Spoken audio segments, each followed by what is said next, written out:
what's going on, guys? It is Rinne-Hatake here, back with another video, and today I got What If Goku Landed on Jiren's World, Part 1. And I do apologize for not uploading for 2 weeks, about 2 weeks. Do apologize for that.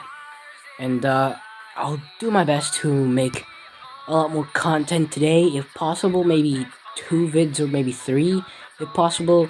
Mainly this, and probably continuing Broly. What if Broly was an angel and was sent to Namek? I will probably be continuing that, so hopefully you do stay tuned. But with all that out the way, let's finally begin this what if scenario. So, where I'm gonna start this off is at the age of 736. It's gonna be pretty similar to canon. Every event goes exactly the same. Bardock sending Goku off to Earth was the exact same. But what he didn't know was King Vegeta already sent some Saiyans to basically find or just pick a random ship by pick a random ship. Just they picked any ship that was available and kind of tweaked it a little bit and possibly broke the ship or made it faulty in some way. And Bardock wasn't aware of this. And it ended up that Bardock actually took that exact ship. It was by pure luck that the king managed to find the ship that Bardock was going to use. And, by pure luck, Bardock took that ship. And that's pure plot armor. That's going to be covered by plot. And, Goku was sent off to planet Earth. But that's the thing. The whole problem with the ship was that once you set coordinates, it would instantly change, and it would change a lot. So Goku would be sent to outer space, and the same planet would still get destroyed by Frieza. But the thing here is that Goku will not be the protagonist of Earth this time. So, while Goku was traveling in space, his ship would move to many places and continue to alter its coordinates until, Goku or his ship found its way into, a black hole. A black hole that would send him far from where he should be. This black hole would send him to Universe 11. As Goku's ship entered the black hole, which was basically like a portal from universe to universe, for this what if, the black hole will be a portal. So any black hole found in any universe will portal you to basically any other universe that it's linked to. And Universe 7 was linked to Universe 11. Just for plot's sake.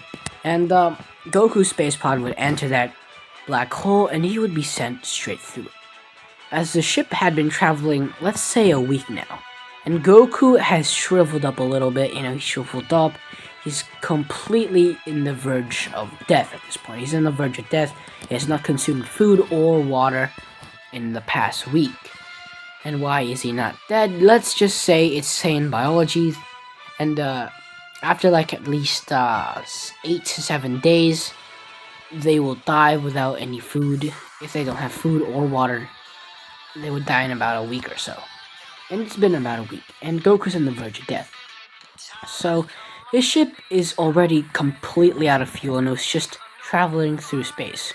Or was almost completely out of fuel until his space pod just was sucked in or pulled in by the gravitational force of the planet or by a nearby planet. And that planet happened to be Jiren's planet. So Jiren, it happened to be Jiren's planet. So Goku crash landed on there as his space pod was pretty much shattered and his space pod's door just swung open. As Goku would be he'd be like the same age as the Goku in the Broly movie. So he'll be the same age as the Goku in the Broly movie. And this will be the Super Dragon Ball Super Broly. He'll be the same age as that Goku.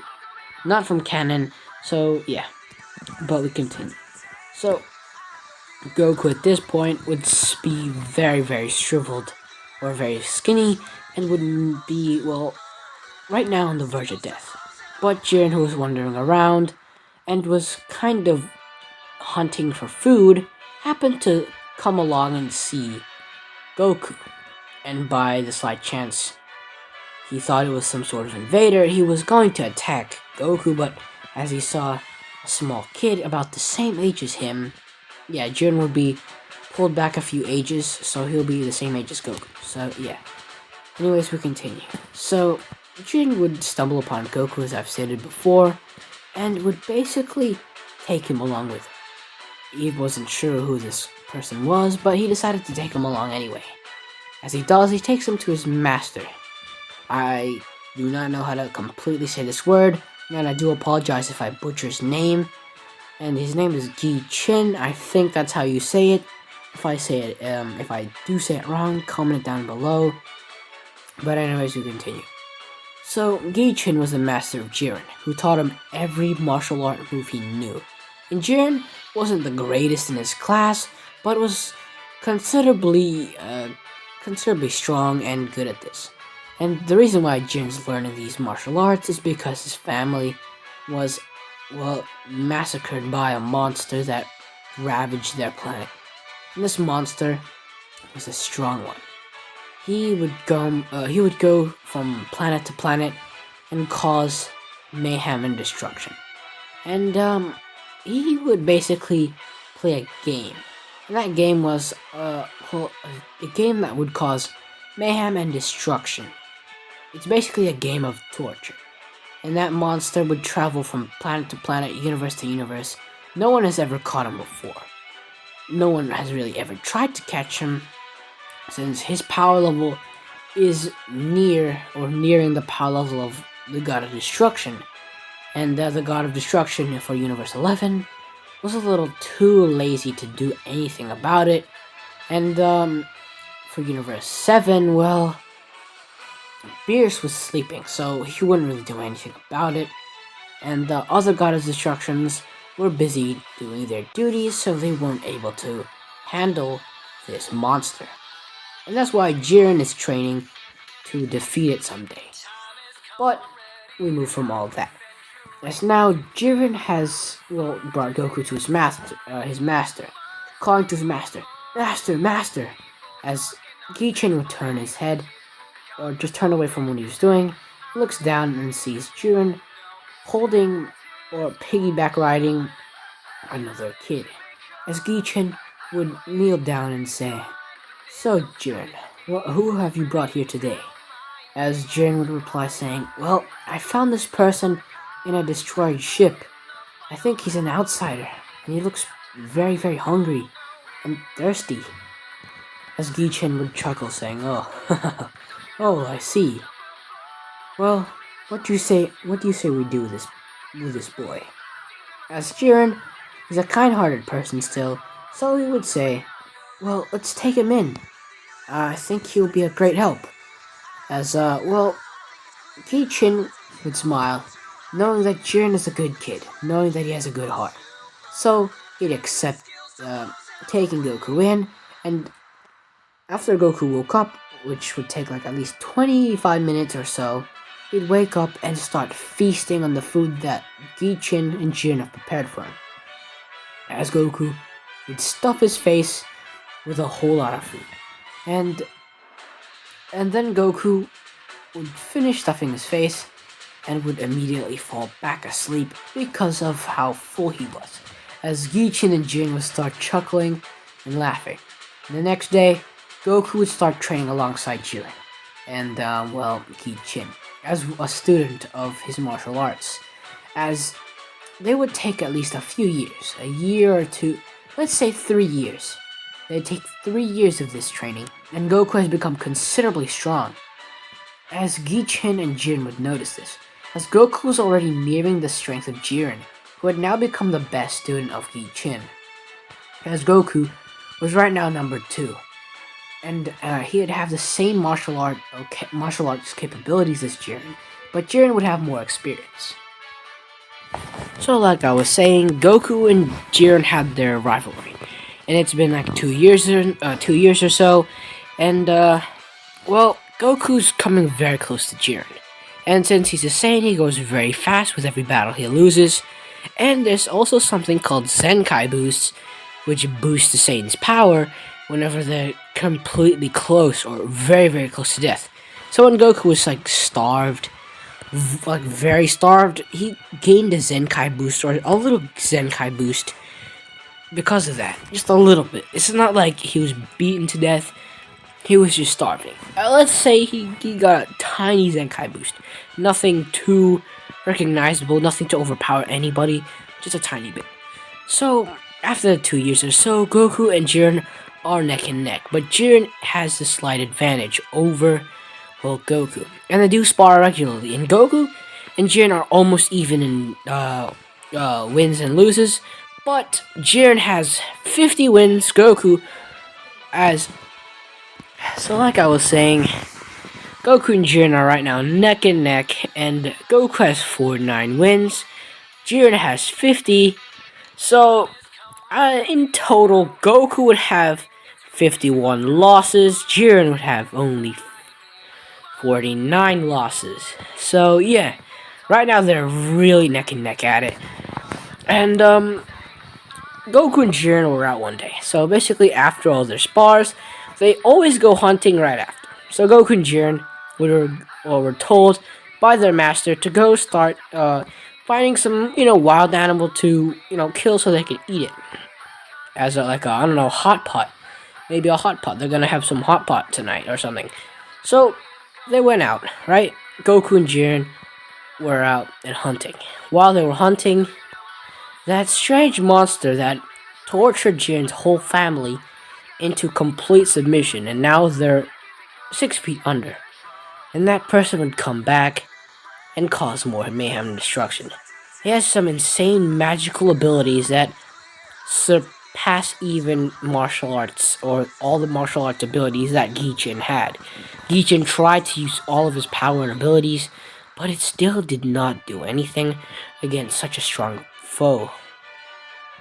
As so did the other students. The other older students who were there, they tried to help their master, and yet they got in the way and ended up ultimately getting annihilated by this person. And in the end, the games that were played throughout that, time Goku and Jiren were, out hunting, they were, Gichin and his students were completely wasted. They were done. They were 6 feet under at this point. Because the games they played were basically, some would say close or basically torture. The games were supposedly entertainment. That's what the monster would say there. The games that the monster would say are actually entertainment. And the entertainment that he found, entertaining was pain, destruction, mayhem, chaos. That's what he found entertaining. So the games that were played were mainly based off those things. And you can mainly find pain included in every game they played. And it seems that none of them survived. So right after Jiren and Goku found a good target, after defeating the target and taking it back so they can have some food, they would see a horrible sight. They'd see their master and all their colleagues, or classmates basically, or comrades basically, all taken down, while the monster stood before them and flew away, laughing maniacally, as Jiren and Goku would cry that night. They've never cried as much as they ever had before. They cried and they cried. And this really awakened something in both Goku and Jiren. Mainly Goku.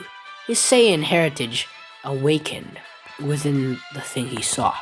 Goku awakened something known as Super Saiyan, as his hair would rise to a color that it had never been before. His hair color would change to a blonde or goldish color, as a golden aura would surround Goku, as the ground would shake, as the weather patterns on that planet would change as well, as the lightning would strike many places. As winds grew violent, waves started to rise and rage across the planet.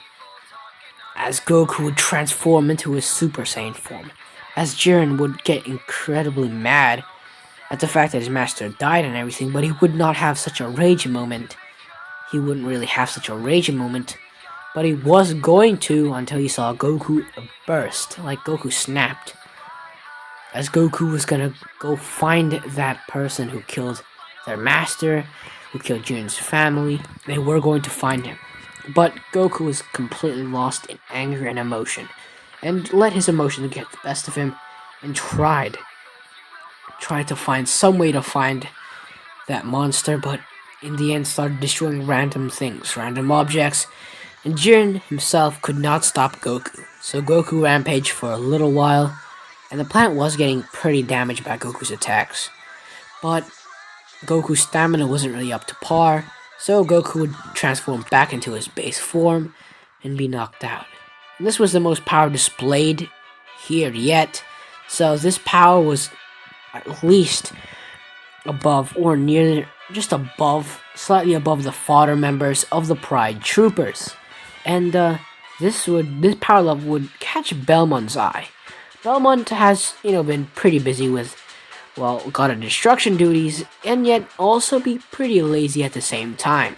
He heard about that monster that's been going around several universes and destroying many things.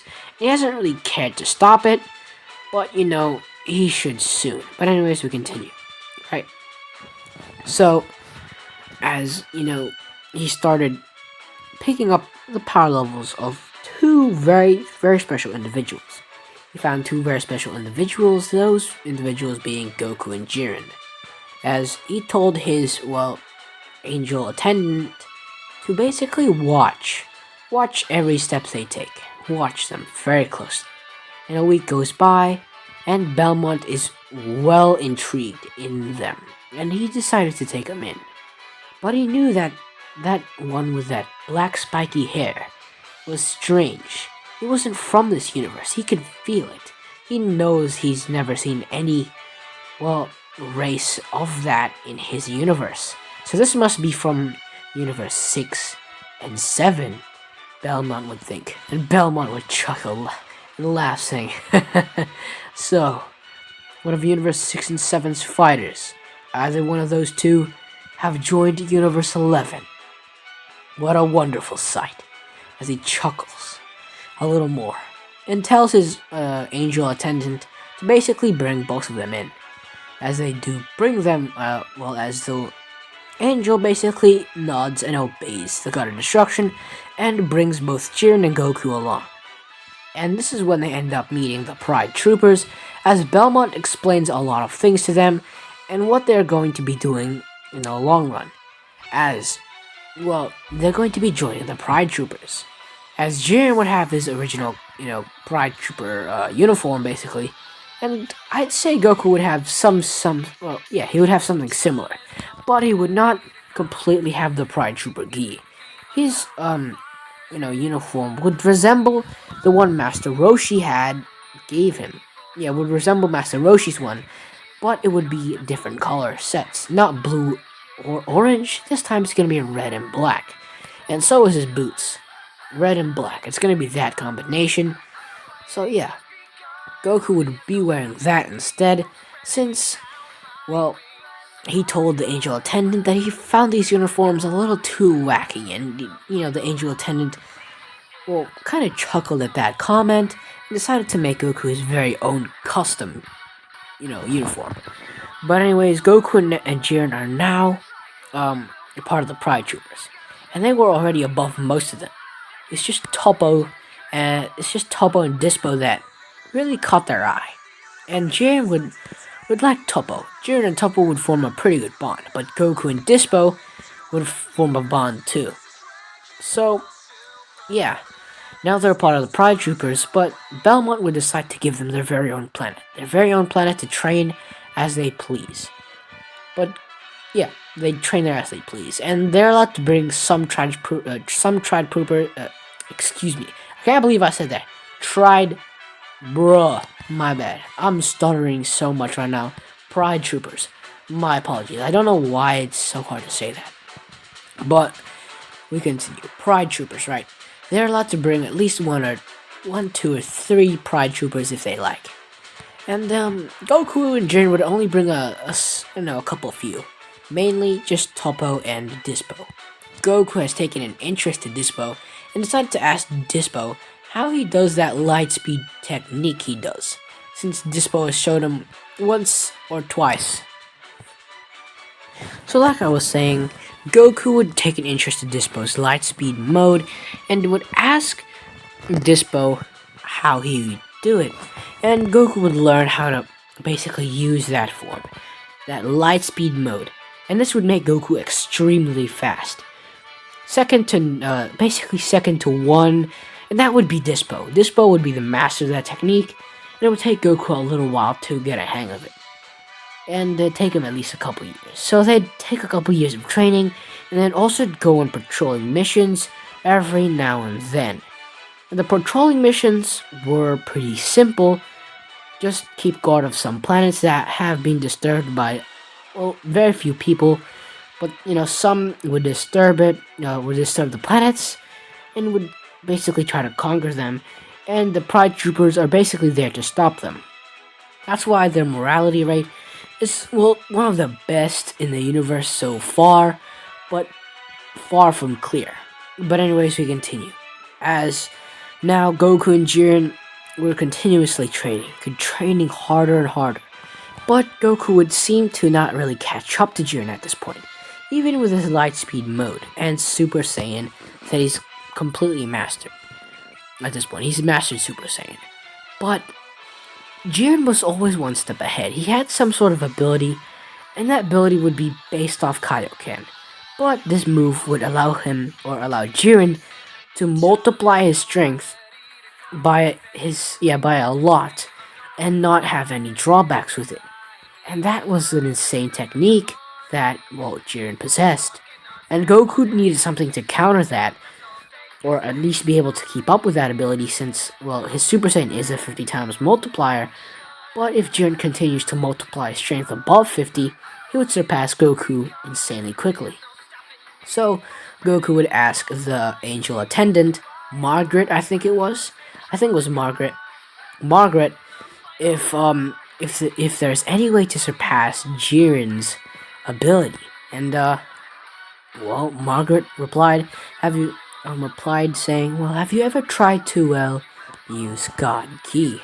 And Goku took that question a little just like basically thought about the question. Has he ever even tried to learn God Ki? And Goku would say no, he hasn't tried. So Margaret would start teaching him some of the basics of God Ki. And since this is not Universe 7, no, I don't think it was Yamato. Yamamoshi Spirit, I think it was Yamamoshi. I cannot truly remember. I think it was Yamamoshi. His spirit is not wandering the universe, so they won't be able to do any Super Saiyan God ritual. But Goku would still learn the way Vegeta learned it, and basically he would learn how to use Super Saiyan God. In like the next month or so, Goku would enter Super Saiyan God, and this would shock a few people because this is some new power Goku's never shown before.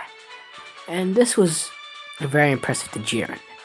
And Jiren would see Goku trying to surpass him at every turn, so he would amp up his training as well, learning God Ki himself.